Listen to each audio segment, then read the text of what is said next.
timahaaga sidaan ah ma jeceshahay inay sidaan oo kala noqdaan oo bilicdooda soo laabato.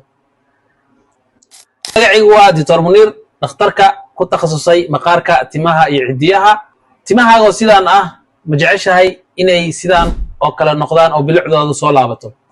haddii ay jawaabtaadu haa tahay, maadada aan maanta ka hadlayno waa minoxidil oo muddo 4 bilood gudaheeda timahaaga sidaan ahaa sidaan ka dhigi karta oo quruxdooda iyo bilicdooda soo celin karta. daawada minoxidil markii ugu horeysay waxaa lagu barooweeyey bukaano la dhiban xaaladda hypertensionka.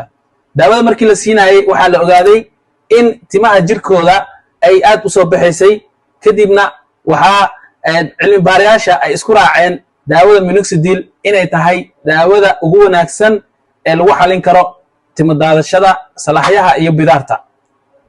daawadan haddii aad isticmaasho muddo 4 bilood ilaa 8 bilood ah, waxaa la hubaa in ay timaha kugu soo laabanayaan.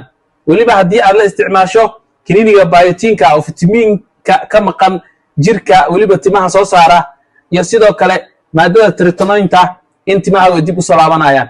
daawadan minoxidil 5% inta badan waxay ku timaadaa ayadoo solution ah iyo ayadoo form ah oo xumbeynayso. hadba waxay ku xiran tahay dhakhtarka wixii uu ku balangareeyo, waxaana la raaciyaa fitamiin biotin la dhaho iyo sidoo kale maadada tretinoin, ayadoo markaa timahaaga ay ku soo laabanayaan muddadaas 4 bilood ilaa 8 bilood ah insha Allah.